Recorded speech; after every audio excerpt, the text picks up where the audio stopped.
Halaman berapa? 67 kita Bapak. Ya sama. Paslun utawi iki iku pasal sawiji wa sholatul jamaati lan utawi sholat jamaah udah iku sunnatun muakkadatun sunnat kang den kukuaken wa alal makmumi lan iku ing atase makmum apa ayan wiya yen niat sapa makmum al i'timama ing niat makmum dunal imami liyane niat imam itu segitu waya jujulan wenang opo ayak tamma yen tamakmum sopo al hurru wong merdeka bil abdi ing hamba sahaya seorang merdeka makmum kepada imam yang hamba sahaya itu boleh wal balighu lan wong kang baleg bil murahiki ing wong kang murahek itu orang yang belum balik, mendekati balik. Itu namanya murahek. Wala yatasfihu lan orasah. Wala tasfihu lan orasah. Opo kudwatu rojulin makmume wong lanang biimroatin ing wong wadon. Itu nomor 3 dan nomor 4 dibaca dulu ya sarahnya ya.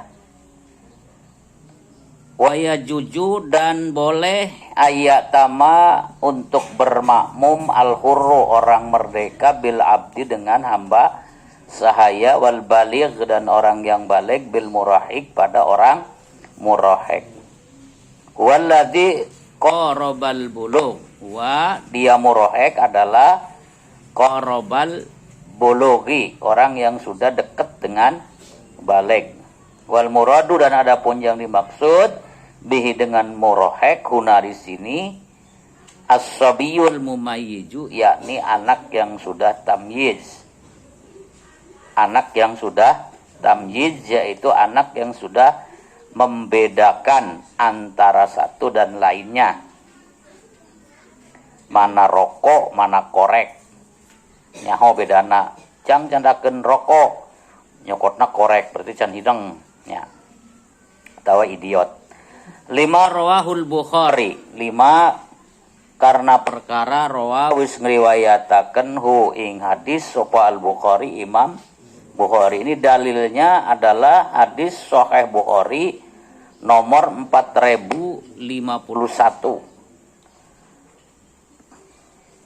Anna Amro bin Salmah sesungguhnya Amru bin Salmah radhiyallahu an karena ya ummu qaumahu karena itu ada ya ummu mengimami sopo Umar qaumahu pada kaumnya bahwa dan dia Umar bin Salmah itu ibnu sittin anak usia 6 tahun aw sab'i atau 7 sinina tahun. Amro bin Salamah mengimami kaumnya sedangkan Amro masih pada usia 6 atau 7 tahun. Itu diceritakan dalam Sahih Bukhari nomor 4051. Ini yang menjadikan dalil petunjuk bahwa memang boleh orang baligh makmum kepada orang yang murahek. Kemudian wala tasfihu dan tidaklah sah qudwatu rajulin makmumnya seorang laki-laki bi imra'atin kepada perempuan. Rawa Abu Dawud. Dalilnya hadis Abu Dawud, Sunan Abi Dawud 596 wa ghairuhu dan selain Abu Dawud an Malik binil Huwairis, dari Malik bin Huwairis radhiyallahu an, qala berkata Malik bin Huwairis, sami'tu aku mendengar Rasulullah pada Rasulullah sallallahu alaihi wasallam yaqulu dawuh sapa Rasul, man zara qauman fala yu'ammahum, man barang siapa zara ziarah sapa man kauman pada suatu kaum, fala ya umma maka jangan mengimami hum pada kaum. Jadi sunatnya tamu itu jangan jadi imam. Yang sesuai dengan sunnah itu tamu semulia apapun tamu ya jadi makmum, tetap pribumi yang imam. Tapi ada kalanya ya sebagai penghormatan kepada tamu, pribumi mempersilahkan misalnya tamu jadi imam yang datangnya misalnya ya kiai, ya profesor, ya punya jabatan, ya menteri agama, datang ke pesantren pas sholat maghrib berjamaah diberi kehormatan untuk mengimami ya boleh. Tapi pada dasarnya ya tamu itu hendaknya jadi makmum. Wal ya ummahum rajulun minhum, wal ya umma lan, dan hendaklah menjadi imam hum pada kaum siapa, rajulun laki-laki, minhum dari kelompok kaum, ya kan. Barang siapa yang mendatangi suatu kaum maka janganlah ia mengimami kaum tersebut, dan jadilah imam seorang laki-laki dari kelompok mereka. Tapi mafhumuhu, mafhum hadisnya, niki musonif menjelaskan mafhumuhu, pemahaman hadisnya, annal mar'ata sesungguhnya wanita, la ta'amma tidak boleh mengimami sopo wanita al qauma pada kaum, wa bihim dan di dalam kaum itu ar-rijalu ada laki-laki. Itu ya. Yang dimaksud wal ya umma rajulun minhum itu menunjukkan bahwa hendaklah yang jadi imam adalah laki-laki dari kelompok mereka. Itu ya. Wala qari'in lan ora oli, wala qari'in lan ora dadi, ora kena makmum sapa wong kang bisa maca qari, pandai membaca Al-Qur'an, fasih membaca Al-Qur'an itu qari namanya. Walalan ora kena makmum sapa qari wong kang qari pandai membaca, banyak hafalannya. Ya kan, istilah qari ini biasanya zaman dulu itu sebutan untuk orang yang banyak hafalan Al-Qur'an. Qari'il Qur'an ay hafizil Qur'an. Qari'il Qur'an ay hafizil Qur'an zaman dulu. Tapi sekarang istilah qari itu pembaca yang suaranya merdu ya. Qari. Qari cenah itu masih qari, suaranya ngeunaheun. Gitu ya. Bi umiyin kelawan wong kang ora bisa maca. Tidak boleh orang yang pandai membaca makmum kepada orang yang kurang atau tidak pandai membaca. Si A bacaannya bagus, fashihat, makharijul hurufnya bagus, tajwidnya bagus, lagamnya bagus. Makmum kepada orang yang bacaannya masih belepotan, mad aja masih keliru, panjang pendek aja masih salah, ikhfa idgham aja masih diterabas. Si qari tidak boleh makmum kepada yang ummi seperti itu ya. Wa ayyu maudhu'in itu keterangan qari di bawahnya. Al-qari huwa alladhi, ya, al-qari yang dimaksud daripada al-qari orang yang membaca, huwa dia adalah alladzi yuhsinu qiraatal Fatihah. Alladzi yang yuhsinu bisa membaguskan sapa ladzi qiraatal Fatihati pada bacaan Fatihah. Bacaan Fatihahnya fasihah benar, ya kan? Sesuai dengan tajwid, sesuai dengan aturan-aturan tajwid. Karena Quran itu ya kan diturunkan dari Allah dan akan kembali kepada Allah. Maka cara membacanya pun harus dengan tata cara yang dibawa oleh Allah melalui Nabi, melalui sahabat, melalui tabi'in, melalui murid-muridnya. Namanya riwayat ya. Maka membaca Al-Quran harus sesuai riwayatnya. Riwayat yang kita baca ya kan hari ini adalah riwayat Imam siapa? Imam Hafs dari Imam Asim, atau disebut qiraat Hafs bin Sulaiman. Ya harus sesuai. Ya kan harus sesuai persis. Nah, dalam hal pembacaan Al-Qur'an, imam mazhab fikih sekalipun pasti mengikuti salah satu daripada rawi qiraah. Kalau enggak ke Hafs ya ke Waras. Kalau enggak ke Asim ya ke Baji, ke Kumbul, ke Kolun, Imam Hamzah, Imam Ibnu Katsir atau kemana. Ya.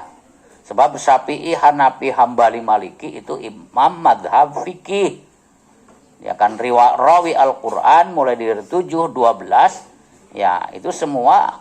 Ya kan tidak ada nama rawi qiraat Al-Quran bernama misalnya Imam Malik, Imam Hanafi, Imam Syafi'i. Tidak termasuk. Beliau itu imam fikih. Maka madhab fikih apapun riwayat qiraatnya ya salah satu dari riwayat yang 7. Ya kan? Apakah Imam Asim? Apakah Imam siapa? Ibnu Abbas?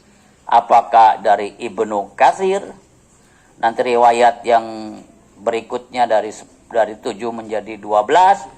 Misalnya apakah Waras? Apakah Hafs? Apakah Bazi? Apakah Kumbul? Apakah Kolun atau imam yang mana mengikutnya ya pan. Jangan lantas kemudian ngakune ya kan imam fikihnya apa, kemudian disandarkan pula riwayat Qur'annya ke imam itu yang nggak nyambung. Aja milu-milu koma Syafi'i, jeung Maliki mah jadi bacaan Qur'annya kayak ya keliru ya. Bacaan Al-Qur'an itu bukan ke Imam Maliki atau Imam Syafi'i ya. Tetapi ke imam riwayat atau ruwatul Qur'an. Ada berapa? Udah dipelajari belum? Kalian yang mau khatam udah diterangkan? Mulai dari 7 belum? 12, 14 ya kan, dan sampai 24 belum? Belum musa riwayat kecan bisa sudah mana ya. Imam Hafs aja belum tamat ya. Goroibnya belum tamat. Belum. Ya nantilah ya. Makanya masih lobaken anu kudu diaji tong hayang buru-buru pindah. Ya kan hayu can tamat mah dipungangan ya. Can anggeus mah ngaji, can beak mah ilmu baba, ilmu bapak haji di ditu. Beakeun we heula tong hayang ngalih-ngalih ke mana-mana. Hayang ngaji mah. Kecuali hayang nampang hungkul. Yang nampang sekolah di SMAN 1 Karawang. Gayana doang. Misalnya geus tamat mah nya angger sarua wae. Tingkat SL TA, ijazahna SLTA keneh. Nya konpang mahalna sakola ge. Urang mah sekolah favorit cenah hebat, bonafid. SPP-na ge 30 juta sebulan. Nya kan ilmuna mah angger nya. Angger teh paling meuli fasilitas. Ruangan anak ngeunah cenah ber-AC. Sare doang meureun sekolah nanti di AC ge maneh sare di dieu. Nya bari panas ge ngorok komodo di AC-an. Sudah ya? Ya dimaksud qori di sini tidak boleh seorang qori yang bagus bacaan Al-Qur'annya makmum kepada yang tidak qori atau tidak bagus bacaannya. Ai alladzi yahsinu qira'atal Fatihah. Yaitu orang yang bisa bagus dalam bacaan Fatihahnya. Karena Fatihah itu adalah rukun daripada rukunnya sholat, ya kan? Surat maka itu kaget. Sedangkan membaca surat atau membaca ayat mah itu sunnah. Yang rukun itu kauli ada berapa yang rukun kauli itu? Dalam sholat yang rukun kauli, rukun yang bangsa ucapan. Apa saja? Satu. Naon? Hah? Pertama takbir. Ngomong takbir itu ucapan bukan? Takbiratul ihram. Itu rukun kauli. Allahu Akbar. Rukun kauli yang kedua adalah Fatihah. Baca Fatihah. Rukun kauli yang ketiga membaca tahiyat akhir. Rukun kauli yang keempat baca salam. Ya kan? Minimal itu. Sholawat ke bawah, ke bawah tuh. Sholawat di bawahnya kepada tahiyat. Ini gabungnya ya. Itu setidak-tidaknya fase dalam mengucapkan itu. Maca takbir gitu fase yang jadi imam. Buat Allahu Akbar gitu bisa. Ablo akbar. Nah, jadi baknya seperti dua. Nanti di Sapina dijelaskan dengan detail ya. Membaca Allahu Akbar itu lafaz Allah dan lafaz Akbar. Tidak ada pemisah lafaz huwa. Nah, Allahu Akbar lain Allahu huwa. Huwa akbar. Nah, Allahu Akbar. Ya, alif lam ha. Alif mahrajnya di mana, lam di mana, ha di mana, akbar alif di mana, kaf di mana, ba di mana, ro di mana. Dengan mahrajnya dihafalkan sifatnya seperti apa.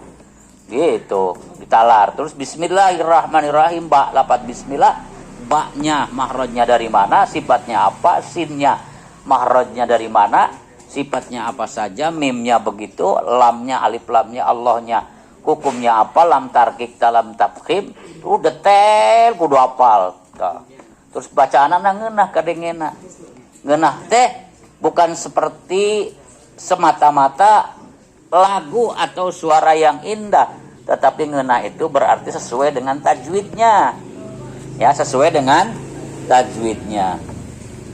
Wal ummi, dan adapun yang dimaksud dengan ummi, huwa, dia adalah alladzi yukhillu, dia yang menyela-nyelai, menyalahkan. Huwa, dia adalah alladzi yukhillu biharbin minha, yang keliru dalam mengucapkan sehuruf dari Fatihah. Nyebut ha dengan ha aja tidak bisa membedakan. Alhamdulillah, bener tuh?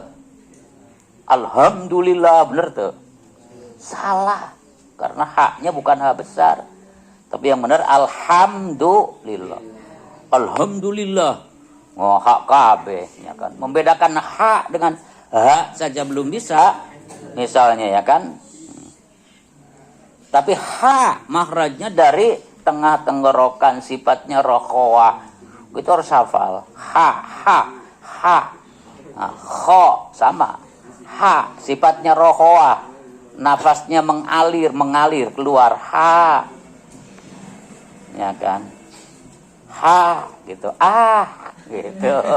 Ha gitu. Alhamdulillah. Nah, dal itu dari ujung lidah dengan gigi-gigi seri atas. Gitu. Terus dihafal mahrojnya, ngaji makhorijul huruf ya, di tajwidnya jazariyah, ngaji jazariyah. Sebab apa kalian itu calon jadi imam ketika tidak tahu, ya kan? Ada orang lain yang tahu dan bisa mengucapkannya, maka harus mengalah. Tong rasa maneh santri panglilana, bacaan nama si balai pot kene mah tidak layak, belum pantas jadi imam. Apalagi menyela-nyela, memotong, mengalihkan, mengkelirukan huruf-huruf yang ada di Fatihah. Ha dibaca ha, ain dibaca alif, hamzah. Alhamdulillah, bener ha nama. Hi rabbil palabah alamin, ain alamin kala alamin. Ya kan, madnya salah, mahrajnya salah. Alhamdulillahi rabbil alamin. Benar belum? Belum. Ya, bunyinya mungkin benar tapi belum sesuai dengan tajwid. Alhamdulillahi rabbil alamin. A-nya madnya tabi'i. Minnya mad dari sukun. Ada mim kasro bertemu iya, sukun bertemu nun yang disukunkan lagi. Arid disukun panjangnya minimal 2 alif. Bahkan wajib menurut Hafaz itu ya 3 alif. 6 harokat. Alamin. Tong alhamdulillahirabbil alamin. Ya kan. Wassalatu wassalamu ala sayyidina Muhammadin khairil mursalin. Nah, pendek-pendek begitu masih keliru. Bacaan yang masih keliru dan salah itu madnya mad arid sukun. Kalaupun baca cepat minimal tabi'inya jangan hilang. Alhamdulillahi rabbil alamin. Itu. Yukhillu yang menyela-nyelai, yang mengelirukan. Diharpin dengan 1 huruf minha dari Fatihah. Keliru membaca shad dengan bunyi sin, membaca shad dengan bunyi shin, membaca ha dengan ha, membaca a dengan a, itu keliru namanya. Yukhillu, nyela-nyela. Khola di sini yang dimaksud adalah keliru, cecedalan bahasa Jawane. Cadel itu keliru, bukan cadel jadi pelok. Nu tadina ngomong bisa nyebut jadi teu bisa, atau nu tadina teu bisa jadi teleb. Misalnya nyebut ro-nya ketebelan, terlalu tebel. Misalnya jadi pelok, jadi teu bunyi ro-nya, malah bunyi jadi lo. Bismillahirrahmanirrahim. Lo jadi lo, itu keliru namanya takhalal, menyela-nyelani. Ya, tidak boleh jadi imam untuk orang yang bacaan Fatihahnya bagus. Ainu pangalus nama nu kituna nu aya sakitu je pangalusnya yang geus satenana udah pangalusna kitu oge sada oge pangalusna nyekeun bae. Ai mun aya kituna doang mah ya. Yang ada ternyata di kampungmu cuma yang itu-itu aja. Sakitu teh geus pangsaena. Ya kan? Ya sudah, kalau sudah pangsaena mah berarti ya kan semua makmumnya di bawah dia.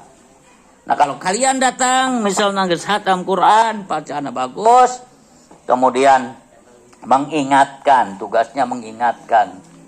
Untuk nurut minimal Fatihah ya. Intinya Fatihahnya. Adapun yang lainnya Fatihah yang 4 tadi, takbir, Fatihah, tahiyat dan salam. Maca salam gitu bisa. Alif lamna leungit. Assalamualaikum. Ya. Assalamualaikum. Ya, assalamualaikum. Kalau alif lamnya tidak ada harus ditanwinkan. Boleh aja, tapi harus salamun alaikum. Ya, antum assalamualaikum. Asnya hilang. Assalamualaikum. Terlalu pelan atau tidak hilang, tidak bunyi. Assalamualaikum. Asnya harus bunyi. Alif lam samsia ya. As kalian itu rukun qauli. Ya Bapak mengingatkan, awas hati-hati kepada kalian. Ya mau ngesusu, mau dijempling, tahiyat kabeh begitu salam imamah sadana teh Assalamualaikum warahmatullah. Assalamualaikum. Selam kapal. Assalamualaikum warahmatullah. Assalamualaikum. Jangan dianggap remeh, jangan dianggap sepele. Ini rukun qauli ya. Salam itu rukun qauli. Kurma terakhir, rukun terakhir salah dibatal. Aduh, geus terakhir batal, rugi orang ya. Salatnya rugi. Mentak bersolatlah berjamaah dengan yang ngerti ilmu fikih, bagus bacaan Al-Qur'annya. Supaya apa? Selain kita mendapatkan pahala sholat yang sempurna, kekurangan kita tertambal oleh imam yang bagus. Itu ya. Teorinya seperti itu. Kalau prakteknya misalnya kalian, ya termasuk Bapak nggak bisa meraktekkan karena ada kurang dukungan napas yang bagus, kurang dukungan suara yang bagus. Nyangges perlu narima tong jadi imam. Bong tersanggup, itu anu alus, itu kan aya kan anu alus gitu, ya. Untuk maksakan kehendak, apalagi di tengah-tengah baca Fatihah dipotong bersin, dipotong batuk. Itu menyela-menyelai bukan dengan kalimat Al-Qur'an lagi, tapi dengan kalimat-kalimat yang lain. Alhamdulillahi rabbil alamin. Ya karena kira-kira terpotong enggak? Ya, terpotong. Walaupun tidak disengaja terpotong. Sebab ayah hurufan kalau dibuktikan ke huruf ya. Misalnya ghairil maghdubi alaihim hasin waladhdallin. Kepotong enggak? Kepotong. Nah, kalau sakit, kalau kondisi udur, ya jangan jadi imam. Menggugurkan berjamaah kepada makmum yang lain. Walam tasfih, dan tidaklah sah al-qudwatu opo al-qudwatu makmum bihi pada ummi. Bihi pada ummi. Enggak apa-apa nih. Li'anna qira'ataha, karena sesungguhnya bacaannya qira'ataha ya, karena sesungguhnya bacaannya Fatihah, li'anna qira'ataha, karena temene utawi bacaan Fatihah itu kamilatun, itu kamilatu ruknin, sempurnanya rukun, kama alimta, sebagaimana engkau tahu. Sempurnanya rukun qauli yang nomor 1, bahkan pokok daripada rukun sholat itu adalah Fatihah. Sampai-sampai Nabi Daud dalam sebuah hadisnya, la sholata liman la fatihatalah. Tidak dihitung sholat, riwayat, tidak dihitung sholat bagi orang yang tidak membaca Fatihah. Pertama begitu. Tidak dihitung sholat bagi orang yang Fatihahnya tidak benar. Benar begitu? Karena Fatihah yang tidak benar sama saja tidak baca Fatihah. La sholata liman la fatihalah. Tidaklah dihitung sholat bagi orang yang tidak ada Fatihah di dalamnya. Ada Fatihahnya mah, ya kan? Tetapi Fatihahnya tidak benar, maka sama saja dengan tidak ada. Karena tidak benar itu artinya ya tidak dihitung. Ya. Maka hati-hati, kalian harus talaki kepada guru-guru kalian ya, dengarkan. Bacaan Fatihah ti'a'udhu sampai amin kudu didengarkan ke guru, dipraktekkan di hadapan guru, terus dibenarkan oleh guru. Kalau sudah dibenarkan oleh guru, sah Fatihahnya untuk sholat kalian, baik dalam sendirian maupun dalam bersama-sama imam. Jadi imam gitu. Wa sahhat sholatahu linafsihi. Tetapi sanajan balelol, sanajan tepase, kalau dia sholatnya sendirian, sah sholatnya. Wa sahhat lan sah apa sholatahu sholat teman linafsihi untuk dirinya, daruratan karena darurat. Geus aki-aki, geus huntunake geus eueuh kabeh, saya nyebut dot ge. Ya kan karena sudah tidak ada giginya. Ghairil ge gurawil deui. Ya kan karena sudah tidak bergigi, lidahnya sudah kelu, kaku. Ya, semakin tua kan semakin lidah semakin kelu, gigi semakin naon? Arompong. Ya. Maka fasahahnya mengurang. Nah, maka untuk sendirinya yang udur demikian sah. Ya kan, maka baiknya ya yang demikian makmum salatna gitu. Li adami qudratihi, karena tidak adanya kemampuannya man alat ta'alumi untuk belajar. Kalau tidak ada kemampuan untuk belajar, kemudian bisa baca Fatihahnya segitu, ya sah, dianggap sah. Tapi ketika masih muda kayak kalian masih punya waktu, punya tenaga ya untuk belajar. Belajar ti'a'udhu sampai amin Fatihah, terus ditalakikan sampai disohhehkan oleh si pengajar. Cari pengajarnya, gurunya yang muttasil riwayatnya, sanadnya muttasil sampai Rasulullah Shallallahu Alaihi Wasallam. Sebab bener teh li'annahu bihi anjalu, karena Al-Quran itu diturunkan darinya. Darinyahnya itu siapa nyahnya? Allah Subhanahu wa Ta'ala. Wa ilaihi wasolu, dan kepadanya juga akan sampai Al-Quran itu. Wa ayu maudhi'in shalla fil masjidi bi sholatil imami fihi. Wa ayu maudhi'in lan utawi endi bae panggonan salat sapa makmum fi masjidin ing dalem jero masjid bi sholatil imami kelawan salate imam fihi ing dalem masjid. Wa huwa hale utawi siman sholat, orang yang sholat iku alimun weruh bi sholatihi kelawan sholate imam. Ajja'ahu ajja'a mangka nyukupi sapa man sholat ajja mangka nyukupi apa ajja mangka nyukupi hu ing wong kang sholat malam yataqaddam alaihi malam yataqaddam selagi orang dingini sapa wong kang salat alaihi ing atase imam.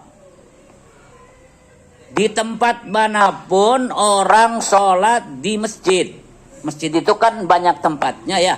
Ada pojok, ada pinggir, ada luar, ada tengah, ada depan, ada mihrab, ada tempat duduk, ada WC, itu masjid ya semua. Itu semuanya masuk kategori masjid. Sholat di dalam masjid, di tempat manapun, di atas atau di bawah, misalnya masjidnya tingkat, di atas atau di bawah, ya kan? Dan imam berada di dalam masjid, maka orang yang sholat di dalam masjid pada tempat mana saja dihitung sah sholatnya selagi tidak mendahului imam. Dengarkan, makmum ka imam anu sholatna di jero masjid, orang makmumna di jero masjid di tempat mana wae, ente ngajajar jeung batur ente, ya kan? Ente ngajajar jeung batur di mana wae, anda pun bedug bahkan si Ibro mamureun di jero bedug. Ada biasa nyumput nya salatna di jero bedug, asup di jero bedug misalnya. Ya, selagi tidak mendahului imam dalam hal tempat, dalam hal satu tempat, tempatna lain hareupeun imam. Tempatna mana wae tempat tapi lain hareupeun imam, kudu satu kangen. Kedua, tidak mendahului dalam hal gerakan.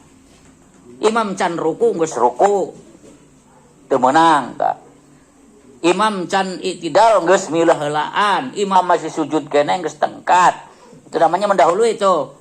Nah, tidak boleh mendahului dalam hal satu tempat, dua gerakan, ketiga bacaan. Bacaan oke tidak boleh mendahului. Setidak-tidaknya bahkan 4. Yang terakhirnya apa? Tidak mendahului dalam hal salam, ya kan? Makanya salam tiheula kecuali mufaroqah. Nah, maka yang tidak mendahului ini sholat di tempat mana saja di dalam masjid, makmum ka imam anu aya di jero masjid dihitung sah makmumnya. Ajahu malam yataqaddam alai. Nanti penjabarannya ada lebih dalam di Fathul Mu'in atau di itu di sarahnya di Kifayatul Akhyar, sehingga dibahas nanti tentang manfaat dan lain sebagainya. Kalau di luar masjid, nah ini kan di dalam masjid ini kan soal sholat makmum dan imam ada di dalam masjid, sudah tidak ada masalah. Yang penting tidak mendahului dalam hal yang tadi 4 hal di dalam masjid KB. Wa in shalla fil masjidi lamun sholat sopeman fil masjidi ing dalam masjid. Wal makmumu hale utawi makmum iku kharijal masjidi sak jabare masjid. Adapun ketika makmumnya di luar masjid, ibro Jumatna tinggalin datangna pangpenderina, salatna teu kabagean di jero masjid, makmum we di jalan. Ya sok di jalannya, Bro. Di jalan misalnya koriban hale parek minhu saking masjid, tapi dekat dengan masjid. Wa huwa hale utawi si man ibro tadi alimun nyaho alimun weruh bi sholatihi kelawan sholate imam. Walaha ila lan ora ana halang hunaka ing kono-kono panggonan jaja maka wenang opo makmum. Adapun makmum yang berada di luar masjid sementara imamnya berada di masjid, boleh bermakmum kepada imam yang berada di masjid dengan catatan satu jaraknya dekat dengan masjid.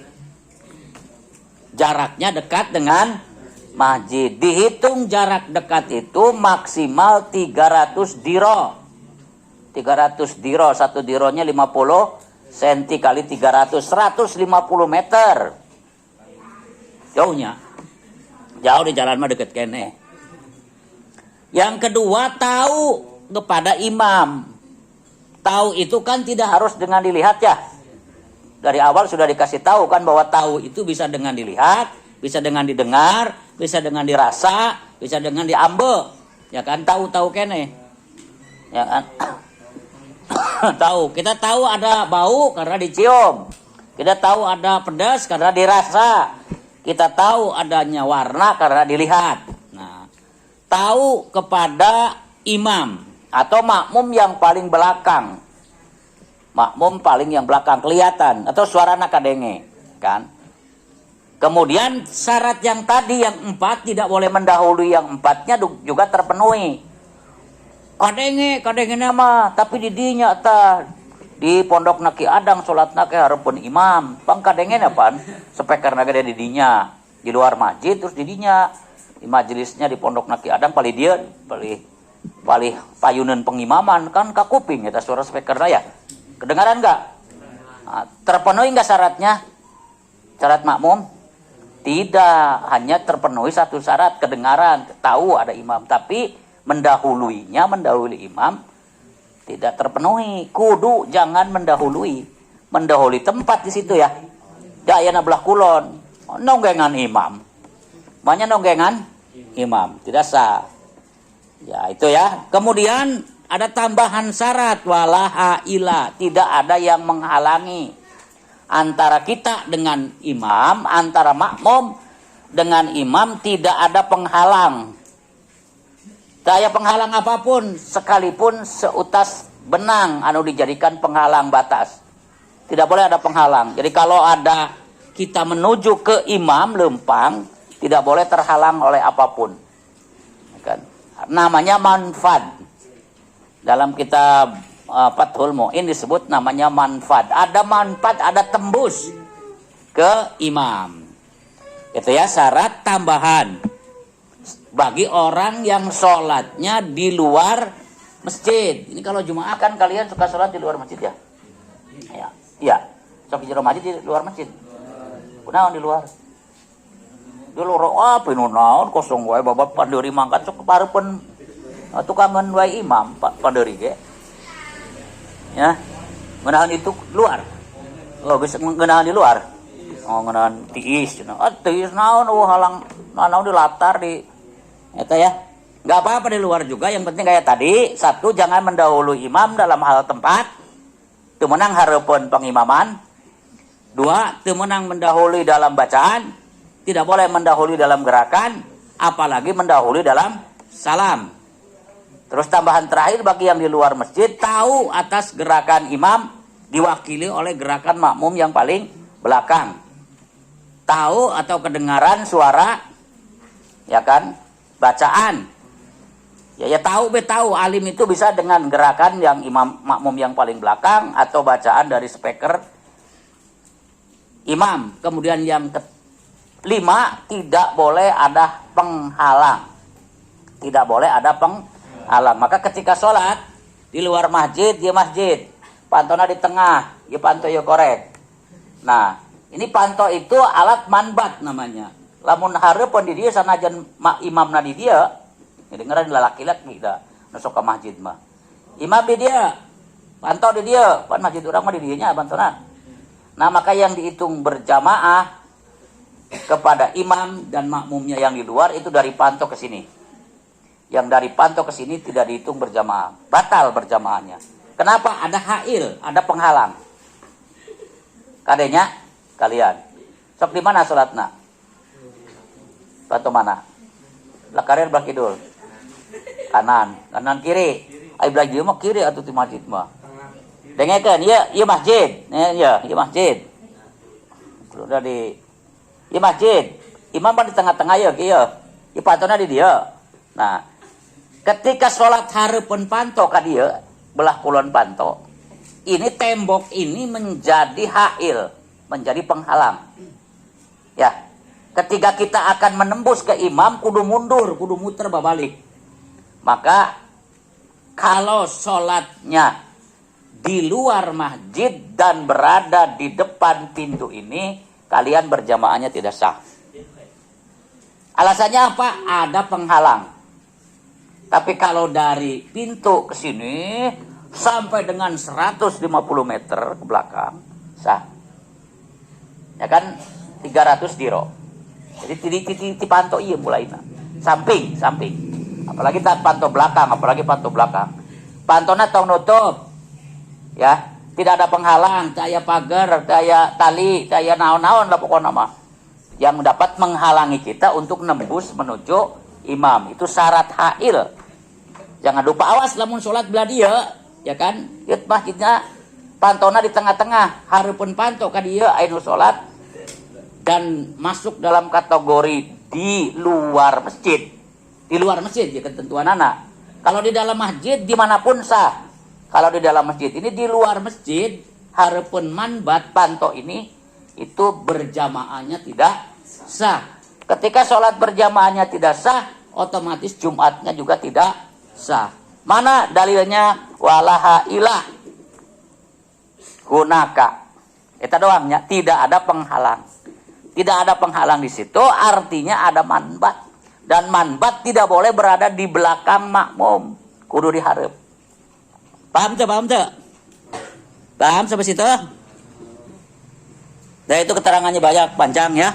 Nanti lebih jelasnya besok lagi nih, rek maghrib. Wallahu a'lam bishawab. Maulaya sholli wa sallim iman abada ala habib alki kulli huwal turja syafa'atuhu likulli awli ahwali muqta'ami ya Rabb